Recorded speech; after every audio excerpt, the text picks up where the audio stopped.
Welcome back to Proxam, everybody, and today we're going to be talking about the Craftworld Eldar Fire Prism in 10th edition and discussing if it's even good. So obviously it is good, right? It's a powerful weapon on a pretty fast platform. We know this from this edition. The Fire Prism was good this edition. Why wouldn't it be good in 10th edition? Especially since it got a bit of a glow up with its new linked fire ability, which is now, instead of on the, special rules and the stratagems, is now on the unit card itself on the weapon profile, which makes it A, a lot easier to use, B, a lot less command point intensive, which is important. I don't think linked fire would be a good stratagem this edition, considering it used to cost 2 command points, and command points are a little stretched in this edition. So that was a pretty solid buff to the Fire Prism. However, Bright Lances are also looking very strong. Strength 12, obviously, is a high enough strength to punch through most tanks, and with the unparalleled mastery and Strands of Fate combinations, it kind of seems like Bright Lances might outcompete Fire Prisms point for point against vehicle targets. So what we're going to be doing in this video is just kind of talking about the Fire Prism and how I think it will compete in 10th edition, knowing what we know so far. So before we jump right into it, just a quick overview of what we're going to be looking at in this video. We're going to be doing a review of the Prism Cannon and the expected stats of the Fire Prism. We're going to be comparing the Prism Cannon with the Bright Lance, pros and cons, of course. And lastly, we're going to be talking about some cool things you can do with linked fire and the best ways to abuse the absolute fuck out of it. Okay, so looking at the basic profile of the Prism Cannon, it has two different types of shots. It has the Dispersed Pulse, which is a blast weapon, range 60, which is very powerful, 2d6 attacks. It attacks at ballistic skill 3, of course, strength 6, AP -1, and damage 2. So it can do okay against light infantry and infantry with 2 wounds, things like, regular Space Marines or other types of targets in that same vein. It's also pretty decent against models with Feel No Pain type of special rules, because for each damage it causes, they have to take a Feel No Pain. So that's also pretty cool, right? And a lot of people don't know this, but basically if you attack a model, a single wound model, for example, with a weapon that has damage 3, for example, for each damage that it causes, you have to take a Feel No Pain. So let's say that I'm shooting it at a unit of Beast Snatcher Boys, right, from the Orcs. They were newly revealed to have Feel No Pain 6. So, for example, every time I get a wound with this thing, if they fail their armor save, they have to take that many Feel No Pains of the damage that it causes. So this is damage 2, so they would have to take 2 6-up Feel No Pains for each single wound caused, which in most cases will still get through and will still kill the target, which is actually pretty good, and it means that even light infantry with a Feel No Pain won't be able to survive as well against those attacks. We also have the Focus Lances profile, which is basically the main reason why people take Fire Prisms, obviously, is for that anti-tank power. Comes in at 60 range, 2 attacks, 3+ ballistic skill, strength 18, -4 AP, and a flat 6 damage, which is extremely powerful, right? Not only is it going to wound most things in the game on a 3+, at least, most tank targets, but it has a high enough AP and damage to actually chunk tanks pretty good. Now, that's not all, though. It comes with the linked fire ability, which allows it to draw line of sight from any Fire Prism it has line of sight to, which is an extremely powerful ability, and in addition, with a lot of obscuring terrain and ways to hide. The stats I expect a Fire Prism to have are movement 16, toughness 10, which I think will be the standard for Eldar skimmers, objective control 4, leadership 6+, and save 3+.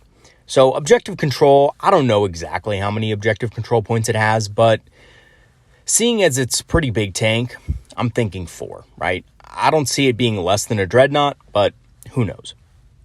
So when comparing the Prism Cannon with the Bright Lance, the pros of the Prism Cannon seem to be that it is strength 18 versus strength 12, which will wound more vehicles on a 2+ or 3+.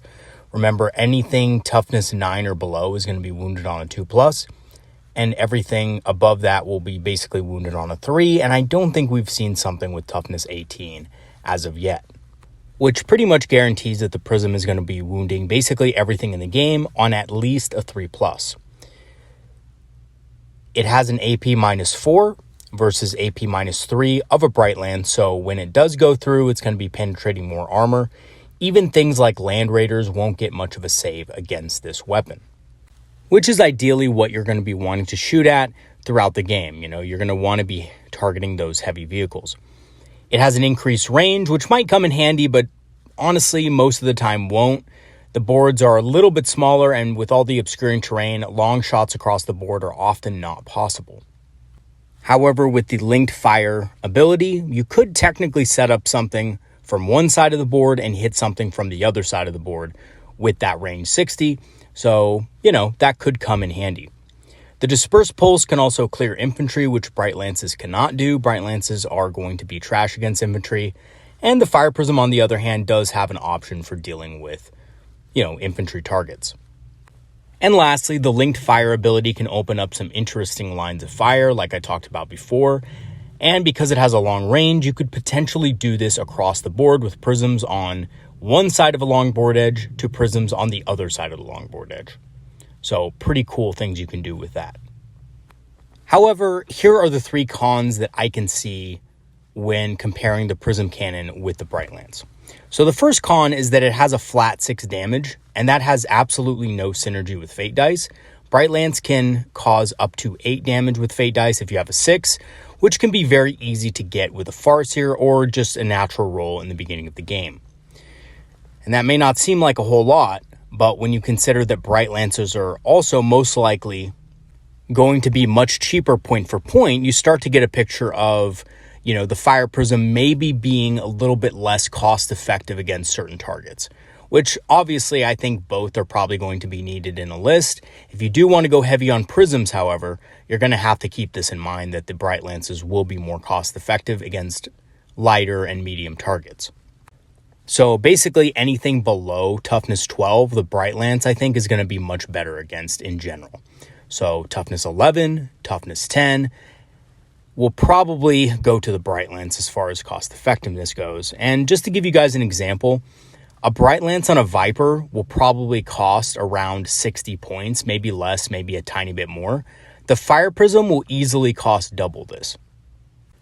And if you compare it with a Warwalker, which will have 2 Bright Lances and will probably cost about 70 to 80 points, you start to get a picture of, 2 Bright Lances is doing the same thing as a single Fire Prism against medium targets, and I'm spending a lot more points on the Prism, right? So that could very well be something that happens when we get the index. And lastly, something a lot of you may not think about, but units taking Bright Lances are generally easier to hide. Vipers and Warwalkers are some of the smallest single entity models in the Eldar Codex, aside from characters, so they're very easy to hide, right? Vipers can hide behind even the smallest pieces of obscuring terrain, and so can Warwalkers. And this makes them a lot harder to deal with than Fire Prisms. Now, Fire Prisms are tougher, obviously, but because they're so deadly and such big targets, you're often going to see players go out of their way to kill them. Obviously, right? Because if you leave 3 Fire Prisms or even 2 Fire Prisms alive for the whole game, they're going to rack up some serious damage. A single Warwalker, on the other hand, is not as much of, a priority target for a lot of players, because if it's only costing 75 points and I have to pour 100 plus points in it to kill it behind obscuring terrain, and I have to use all these, abilities to get around your positions, then maybe, just maybe, it's not really worth it, right?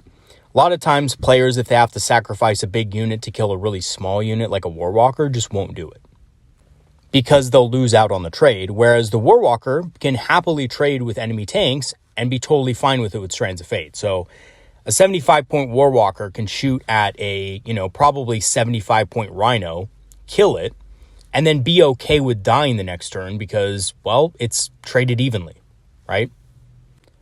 Or even in some cases, heavier targets, right? The Bright Lances on the Warwalker can actually hit quite above its weight class. A single Warwalker with Bright Lances with Strands of Fate can take out a Land Raider if the Land Raider doesn't make any armor saves, right? So if it doesn't save on that 5+, it's gone. It's not super likely that your Warwalker will be able to one-shot a Land Raider, but it's possible with Strands of Fate, especially if you have another Bright Lance hanging around the corner that can shoot it once more. And again, just to remind you guys, this is a 75 to 80 point model that we're talking about, right? So it's really not that expensive. And if you can half shot a Land Raider, that Warwalker has already made up its points. If it dies, oh well. You've traded up and you've made it harder for your opponent to be basically able to deal with the rest of your army. Okay, so despite the cons, let's go ahead and talk about some of the cool things you can do with the linked fire ability and the best ways to abuse it. So I've come up with two things here that, just looking at the rules reveal, I can already tell are going to be pretty powerful. That is the fire and faded tactic and the you thought you could hide tactic. So we're going to talk about both of these things and what they entail and how to get the most out of your Fire Prism. So the fire and faded, and actually both of these kind of tactics are going to require that you have at least 2 Fire Prisms on the board, or possibly 3. Now that is a big investment. And I don't know if a lot of players are willing to make that big of an investment of buying 3 prisms, but I have to admit, if the prisms are costed right, if they're costed around 140 points, they're going to be a pretty good deal, right? It's going to be pretty good real estate for these things. So it requires 2 to 3 fire prisms. And basically this is going to be your classic linked fire tactic from 9th edition, right?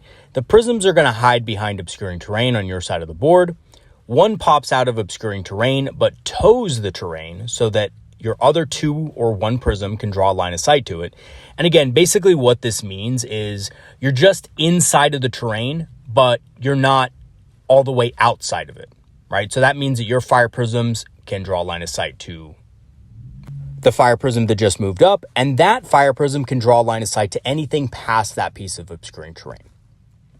Okay. So then all 3 of them shoot using the linked fire ability, and then you fire and fade the exposed fire prism back to safety. Now this didn't work so well in the last edition because it was harder to fit vehicles, especially big fire prisms, into obscuring terrain pieces, so into ruins and things like that.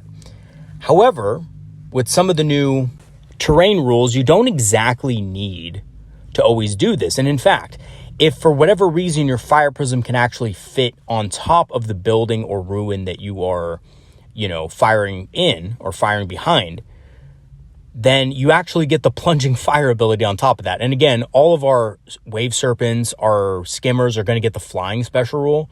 So they can indeed do this, right? They can just fly to the top story and then of course fire and fade back. Because it's now classified as a normal move, which allows us to use the fly special rule on that move. And this is a really good way of basically gaining line of sight to everything that's open on the battlefield and being able to just kind of pick and choose your targets at will. A couple of caveats though, and one of them is that you really need a good size or a good piece of obscuring terrain to allow this to happen.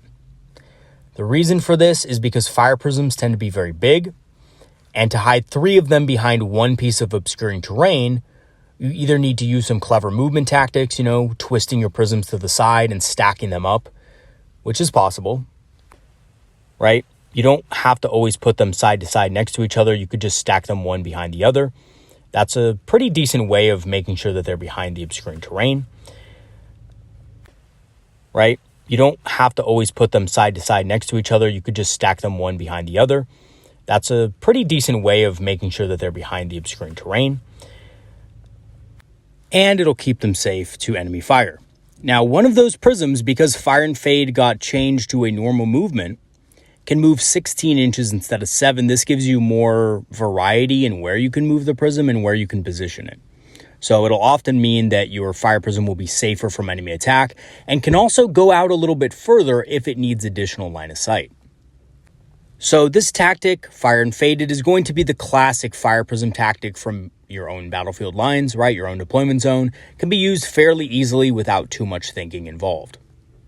So this next tactic is a little bit more involved, and basically you would use this in cases where your opponent is being especially squirrely, hiding a lot of his units behind obscuring terrain, or before the battle, if you know your opponent is going to be doing this, you would use this tactic instead to get at your opponent's most juicy targets. So it does also require 2 to 3 fire prisms, as basically any list is going to. Again, you're going to want 2 to 3 fire prisms if you're taking at least 1, so you can benefit from that linked fire ability. And basically what you're going to do is if you notice your opponent is using a lot of indirect fire units like exorcists, plague mortars, etc., then you're going to hold one of your fire prisms in reserve. On turn 3, you can come in on any board edge, even the enemy's back edge, to get the best linking position. And again, because of how this rule works, wherever you land in the enemy's deployment zone, you're basically going to have line of sight to everything in their backfield.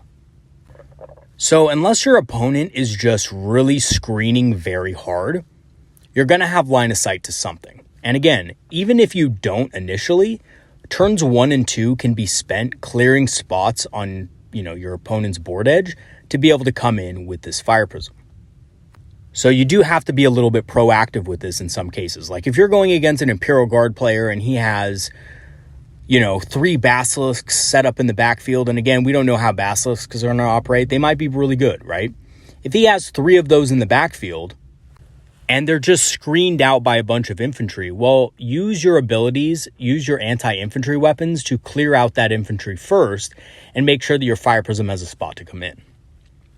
So basically what you do is you come in behind enemy lines and you line up your other Fire Prisms and open up on their backline vehicles. So all you need is 1 Fire Prism to have line of sight on basically their whole backfield, and all 3 Fire Prisms can shoot. And with the combination of Unparalleled Mastery and Strands of Fate, you should be able to kill all 3 of those Basilisks in a single turn. And guess what you lose out of it? You only lose a single Fire Prism, basically, right? So yes, you will lose the Fire Prism that is in the enemy backfield, most likely. Even if you fire and fade it to a better position, it's likely that it is going to die.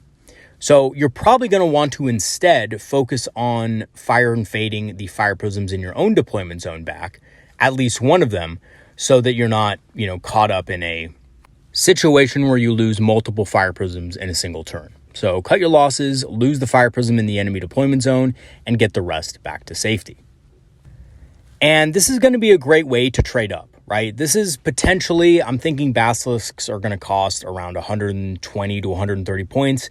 If the Fire Prism costs 150 points, then 3 Basilisks for 1 Fire Prism is a really good trade, and you should make it every single time.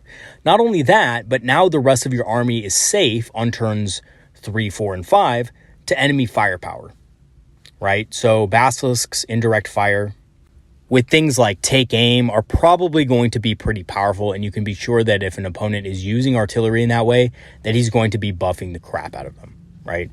So this can be pretty tough for Eldar to deal with, but Fire Prisms have a way around this. And this is just the tip of the iceberg, guys. I think Fire Prisms are obviously going to be good, but it does depend what they cost, because if they're way too expensive, if they're like 165, 180 points per Fire Prism, they're probably just going to be a tad too expensive to take in every single game like this as groups of 3, right? Especially since they're pretty easy to kill. And against some matchups, they just may not be very good, right? So one of the matchups I see them struggling in now without the proper support is actually Grey Knights. The reason I say this is because Grey Knights not only have good invulnerable saves on their things like the Dread Knight, but, they typically have units that can teleport around the battlefield and get line of sight on you. And in fact, some units can even use this ability to astral project their shots. So basically ignoring line of sight on their basic units, which can also cause problems for really fragile units in your backfield.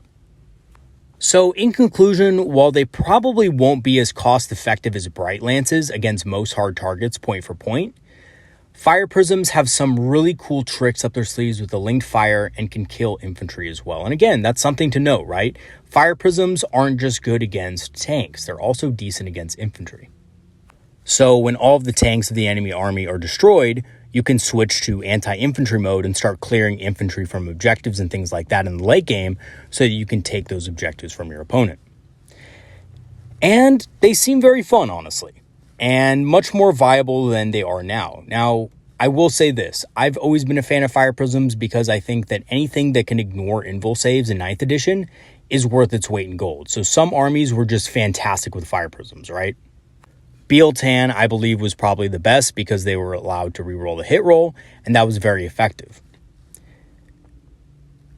As always, though, we do need to wait for judgment because we don't know how much Fire Prisms cost in this edition.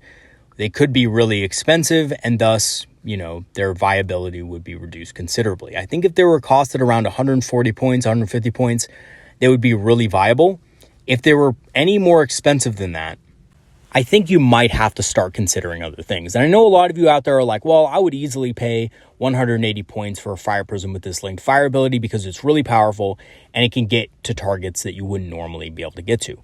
And that's true. I absolutely agree with you. However, just keep in mind that if you can afford 2 Warwalkers with Bright Lances for every single Fire Prism that you take on the battlefield, Warwalkers do have abilities as well, right? They're either going to have a scout move or they're going to have infiltrate, which means during the first turn of the game, they can probably move about 20 inches out of your deployment zone, right? So you get your scout move and then you get your normal move and then you get to shoot. That will most likely give you line of sight to a good number of enemy units. And even if it doesn't, if your enemy has units that just aren't going to go outside of their deployment zone, they're just going to stay basically behind obscuring terrain all game, Warwalkers can also go in reserve, and because they're much cheaper, you can put more of them in strategic reserve. So remember that strategic reserve is now limited to 500 points. So putting a Fire Prism in there might limit your other strategic reserve options, whereas putting a couple of Warwalkers in strategic reserve might not be that big of a deal. And oftentimes, even putting just one Warwalker in reserve might be worth it because it's only about 80 points, it's expendable, it's much smaller, so can fit in more easily behind enemy lines and kill exactly what you need to. And also remember that Bright Lances have a higher damage potential, so with Strands of Fate, you can potentially kill much better and much stronger vehicles in the backfield than the Fire Prism can alone. So you would need at least 2 prisms to be able to guarantee something dies that has 13 wounds, for example, which can really suck if you don't have a small little bit of extra damage to be able to kill that vehicle, because if you didn't, you would have to use the linked fire ability from another prism to make sure that that target died. So just think about that for a second. You get something down to like 1 wound, and then because of linked fire and because of the way split fire works, you're not able to actually split each shot from the Fire Prism. So you would fully have to commit something else to killing that vehicle, including possibly another Fire Prism, which, like I said, would not be ideal. All in all, though, I do have high hopes for the Fire Prism. I think it looks really fun to use, and I really like its new ability. I love the fact that it's incorporated within the weapon instead of a stratagem now. It makes it much easier to use, and of course, much less resource intensive. All right, everybody, that's going to be it for today's video. More videos to come later this week. I'm going to be doing a video on Seer Councils and basically Witchblades and Singing Spears coming up. They've seen a pretty heavy nerf, so we're going to talk a little bit about that and what that might mean for, Warlocks and Farcers in 10th edition as far as their combat prowess goes. And lastly, thank you to all my patrons who've supported the channel over the last months. Your support has been greatly appreciated. For anyone who does want to continue to support the channel, I'll leave my Patreon and PayPal links in the description so you guys can go ahead and find those. And once again, thank you so much to everybody who has supported. You've been a huge help to making this channel better. All right, everybody, that's going to be it for today. Peace out and see you guys next time. Have a great weekend, you guys. See you later.